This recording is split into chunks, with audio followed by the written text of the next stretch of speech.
तो गुरु लोग, इस वीडियो में हम देखने जा रहे हैं द साउंड ऑफ मैजिक का 5th और 6th एपिसोड को। और ये इस सीरीज़ की लास्ट वीडियो है। और अगर आपने इसके पिछले भाग सबको नहीं देखा है तो प्लीज़ देख लो उसको। लिंक आपको आई बटन और डिस्क्रिप्शन पर मिल जाएगी, वरना ये वीडियो आपको घंटा समझ में नहीं आएगी। तो इंट्रो के साथ 5th एपिसोड का एक्सप्लेनेशन शुरू करते हैं। criminal the way she back it up damage करे physical reminder करामा तेनू every year तो गली दा कुत्ता में जंगल दा शेर। तो 5वां एपिसोड की शुरुआत वहीं से होती है जहां पर चौथा एपिसोड को ख़त्म किया गया था। यहाँ यून और ना दोनों वीडियो देखकर बहुत ज़्यादा डरे हुए बाहर आते हैं और यहाँ पर वो बुली लड़की भी खड़ी होती है और वो ली के बारे में उल्टा सीधा बोलने लग जाती है। तो दोनों इसको अच्छे तरीके से डांटते हैं और फिर वहाँ से चले जाते हैं। यून वहाँ से भागते हुए जा रही होती है और ना उसको रोकता है। तो यून कहती है कि मुझे ली पर भरोसा है, वो किसी को मार नहीं सकता है। ना उसको अभी भी रोक ही रहा था, तभी वहाँ पर ना की मम्मी आ जाती है, जिसकी वजह से दोनों को अलग अलग अपने अपने रास्ते पर जाना पड़ता है। यून पार्क में कुछ बच्चों को डरा हुआ देखती है और जब वो वहाँ पर पहुँचती है फिर उसको पता चलता है कि बच्चे सिर्फ यहाँ पर खेल रहे होते हैं। तो यून वहाँ से बाहर जाने लगती है। तभी उसको वो प्रेग्नेंट लेडी दिखती है जिसको हमने कुछ एपिसोड पहले ली के साथ खाना खाते हुए देखा था। वो यून से कहती है कि अगर ली के ऊपर कोई भी मुसीबत आए तो सबसे पहले तुम मुझे कॉल करके बता देना। और वो प्रेग्नेंट लेडी यून को अपना फ़ोन नंबर दे देती है। उधर ना घर में बैठा ये सब बातें सोच रहा था, जो कुछ भी चीज़ें इसकी लाइफ में चल रही होती है उन सभी चीज़ के बारे में। तभी वहाँ पर उसकी मम्मी आती है जूस लेकर उसको देने के लिए, पर यह बाबू बहुत ज़्यादा परेशान था, इसीलिए वो हाथ मार के उस जूस को गिरा देता है। और दूसरी तरफ वही बुली गर्ल पार्क में आई हुई होती है डिटेक्टिव बनकर, वो भी खून का सबूत ढूंढने के लिए। पर ज़्यादा देर इसका कुछ नहीं चलता है और वो बेचारी पकड़ी जाती है। तो फिर वो कहती है कि मैं यहाँ पर जादू सीखने आई थी। तो ली उससे सच पूछता है। तो ये लड़की उसको वीडियो दिखाते हुए कहती है कि तुम खूनी हो और मैं तुम्हें जेल भिजवा कर ही रहूँगी। तो वहाँ पर ली कहता है कि तुम यहाँ पर मत आया करो। और तभी वो देखता है कि उसके कंधे पर एक कैमरा लगा हुआ है। तो वो उसकी तरफ भाग कर जाता है, जिसकी वजह से उसके तोते का पिंजरा टकराकर नीचे गिर जाता है और उस तोते को चोट लग जाती है, जिसकी वजह से वो तोता चिल्लाने लग जाता है। ली गला दबाकर बुली गर्ल को मारने की कोशिश करता है, पर तभी वो अपने तोते को चिल्लाता हुआ देखता है। तो वो इसको छोड़कर अपने तोते को बचाने चला जाता है और बुली गर्ल वहाँ से मौका पाकर उठकर भाग जाती है। और जब ये बाहर जाती है तो उसको वहाँ पर ना मिलता है। तो फिर वो उसको सारी बातें बताती है और ना को तो बिल्कुल भी यकीन नहीं होता है। तो वो कहती है कि एक ना एक दिन तुम्हें पता चल जाएगा, और फिर वो वहाँ से भाग जाती है। फिर अगले दिन स्कूल में टेस्ट के दौरान ना काफ़ी ज़्यादा परेशान होता है, इसीलिए वो टेस्ट को बीच में ही छोड़कर उठकर चला जाता है। वहीं टेस्ट के बाद यून उसके पास आती है और पूछती है कि क्या हो गया है तुम्हें। तो वो कहता है कि कुछ नहीं, और वो उसको सारी बातें बताता है, जो कुछ भी रात को हुआ था और जो कुछ भी बुली गर्ल ने उसको बताया था। और फिर वो यून को ली से दूर रहने के लिए बोलती है, क्योंकि इसको ली पर बिल्कुल भी भरोसा नहीं रह गया है। पर यून ली पर बहुत ज़्यादा भरोसा करती है और वो कहती है कि ली ऐसा नहीं कर सकता है। वहीं फिर हम रात का सीन देखते हैं, जहाँ पर ना की माँ उसको खूब ज़्यादा डांटती है क्योंकि उसने टेस्ट को स्किप किया था। वहीं इसका जो टीचर है वो उसकी मम्मी का बहुत बड़ा चमचा है। वो ना के बारे में सारी चीज़ें उसकी मम्मी को बता देता है, चाहे कुछ भी हो। फिर ना इनसे कहता है कि मेरा तबीयत ठीक नहीं था, इसीलिए मैंने टेस्ट नहीं लिखा। तभी उसके पिताजी वहाँ पर आते हैं और इन दोनों को ना के रूम से बहुत सारा मैजिक करने का सामान मिल जाता है। तो उसकी माँ इन सभी सामानों को बाहर फेंकने लग जाती है, पर ना इनको रोकता है। फिर दोनों मिलकर इसको खूब ज़्यादा धोते हैं और फिर इसका घर से अकेले बाहर जाने पर भी रोक लगा देते हैं। पर यह रात का फ़ायदा उठाकर वहाँ से भाग जाता है और भागकर सीधे पार्क में जाता है, पर उसको यहाँ पर कोई नहीं मिलता है। फिर इसका सर घूमने लगता है, जिसकी वजह से वो बेहोश हो जाता है। और फिर जब इसका आँख खुलता है तो यह बहुत साल आगे फ्यूचर में जा चुका होता है, जहाँ पर यह काफ़ी बड़ा बिजनेसमैन और एक अमीर आदमी बन गया था। और फिर से उसका दिमाग घूमता है और फिर वो वहाँ से जंप लेकर सीधा एक खेत में पहुँच जाता है, जहाँ पर चारों तरफ सरसों की खेती है। यहीं पर वो ली और यून को भी देखता है, जो दोनों बातें कर रहे होते हैं। ये उनके पास जाने की कोशिश करता है और तभी ये वापस पार्क में आ जाता है। और इसकी आंख अचानक से खुल जाती है। तो यहाँ पर वो देखता है कि किसी ने उसके ऊपर कंबल डाल दिया था और नीचे वही फूल सब बने हुए हैं जो अभी इसने सपने में देखा था। इन्हीं सब बातों के बीच हम बाहर एक लेडी को देखते हैं जिसके पास एक आदमी आया हुआ है जिसने बिल्कुल जादूगर वाले कपड़े पहने रखे थे और वो कहता है कि क्या तुम्हें मैजिक पर यकीन है। तो वो लेडी उसको कहती है पगला गया है का। तो फिर ये उस लेडी को जान से मारकर इसका पर्स लूट कर वहाँ से भाग जाता है। बस फिर क्या था, अगले दिन पुलिस ली को ढूंढने लग जाती है और स्कूल में भी बच्चों से पूछताछ किया जा रहा होता है और बताया जाता है कि ली ने एक लेडी को मारकर उससे लूट लिया है। पर यून कहती है कि ली ऐसा सब कुछ कभी नहीं कर सकता है। तो डिटेक्टिव यहाँ पर एक आदमी को बुलाता है और ये वही शॉप ओनर है जिसने पहले एपिसोड में यून के साथ बदतमीजी की थी और जादूगर ने इसको गायब कर दिया था। तो फिर वो बताता है कि यह लड़की उस जादूगर को जानती है और उससे मिली हुई है।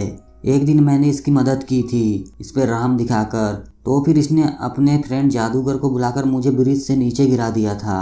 अब ये सब बातों को सुनकर यून का होश उड़ जाता है। वो उससे कहती है कि तुम तो गायब हो गए थे, तो वापस कैसे आ गए। और तभी शॉप वाला आदमी यून को मारने की कोशिश करने लग जाता है और टीचर इनको रोकता है।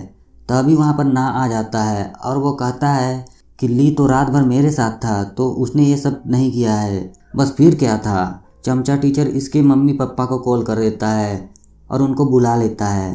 पर फिर भी ना अपनी बात पर डटा रहता है। वो कहता है कि उसने ऐसा कुछ नहीं किया है, वो तो मेरे ही साथ था। तो फिर उसके पिताजी कहते हैं कि इससे कोई फर्क नहीं पड़ता कि वो तुम्हारे साथ था या नहीं। वो जादूगर दिखने में गंदा है और वो गैर कानूनी तरीके से उस पार्क में रहता है, तो फिर उसी ने ये सब किया होगा।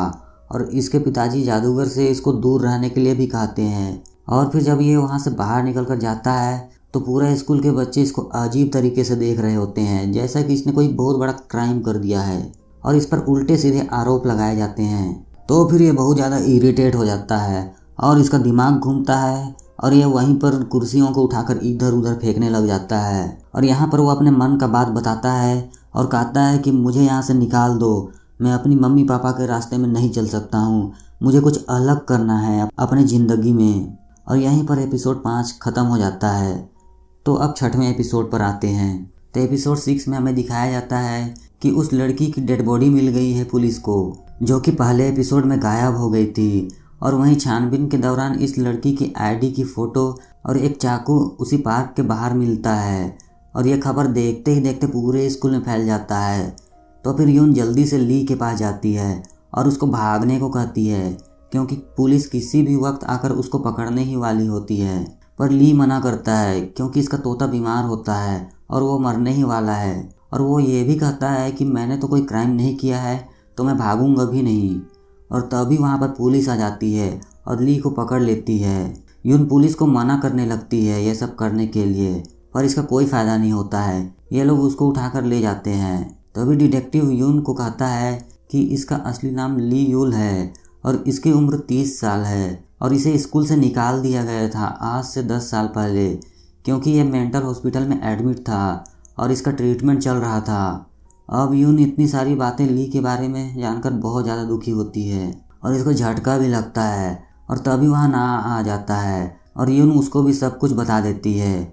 फिर दोनों मिलकर उस प्रेग्नेंट लेडी से मिलने के लिए जाते हैं जो ली के साथ खाना खाने आया करती थी। यून उसे सब कुछ बता देती है कि वो अरेस्ट हो गया है खून के मामले में। तभी ये लड़की उन्हें 10 साल पहले की बात बताती है। तब हम देखते हैं एक सुंदर सा सीन। यहाँ पर हमें पता चलता है कि यह लड़की और ली एक ही स्कूल में पढ़ा करते थे।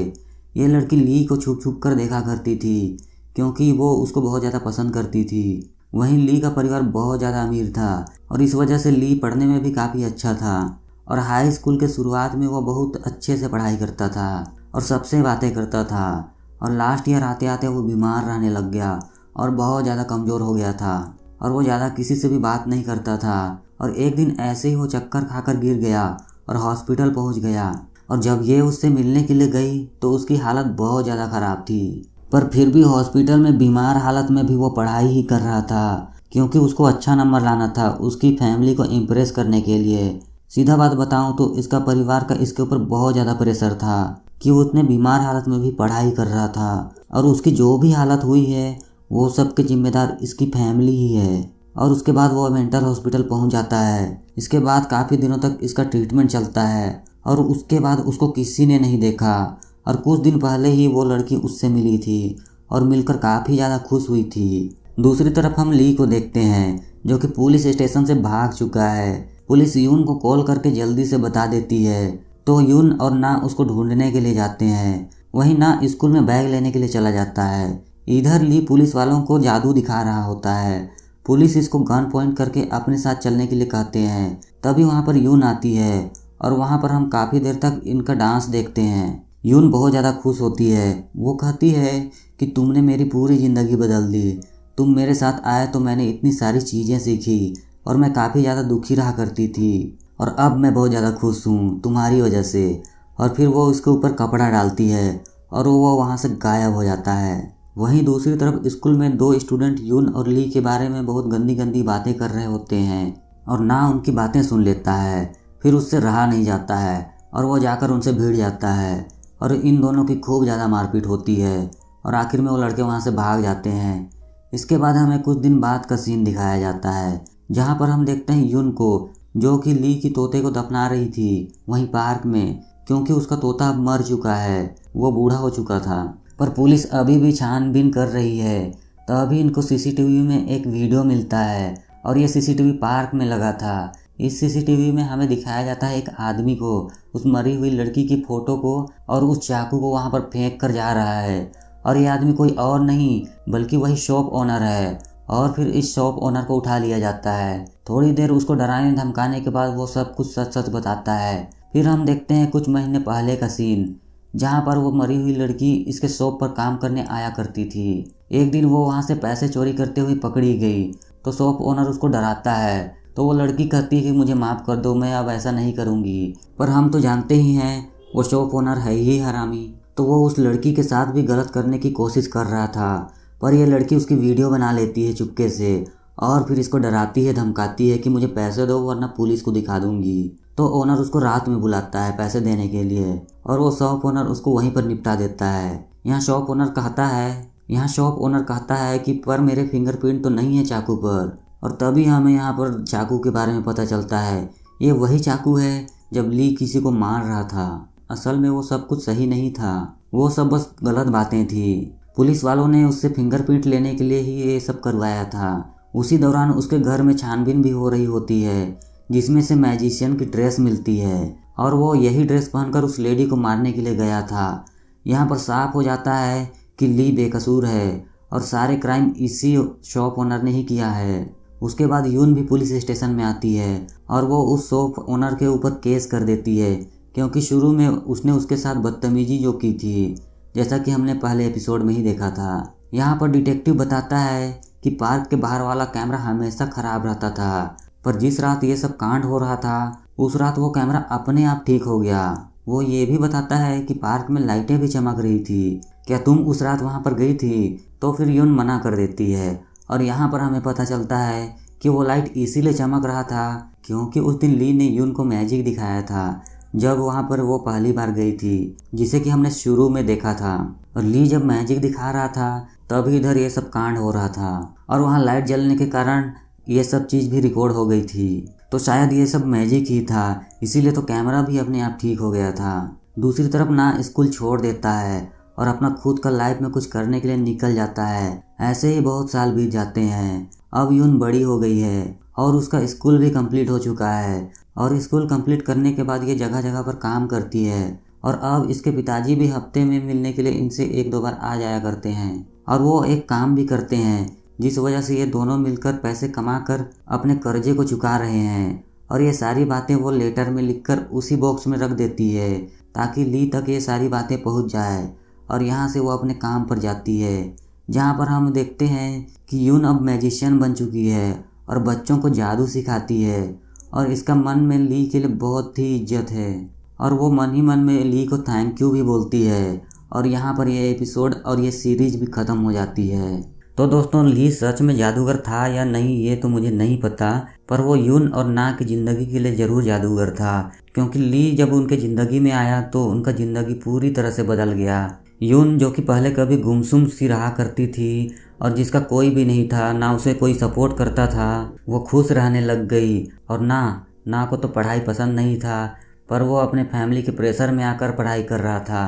पर वो भी ली के साथ रहकर सीख गया कि उसे अपनी ज़िंदगी में क्या करना है, और उसने पढ़ाई ड्रॉप किया और अपनी ज़िंदगी में कुछ करने के लिए अकेले आगे निकल गया। ये काफ़ी खूबसूरत सी स्टोरी है। और आज की वीडियो में सिर्फ इतना ही। आशा करता हूँ दोस्तों आपको ये पूरी सीरीज़ पसंद आई होगी। अगर हाँ तो इस वीडियो को लाइक और इस चैनल को ज़रूर सब्सक्राइब कर दीजिए। जल्द से जल्द मुझे 1000 सब्सक्राइबर पूरा करना है, पूरा करवा दो यार। तो इन्हीं सब बातों के साथ इस वीडियो को यहीं पर एंड करते हैं। मैं मिलता हूँ आपसे नेक्स्ट एक्सप्लेनेशन या रिव्यू वीडियो पर। तब तक के लिए बाय।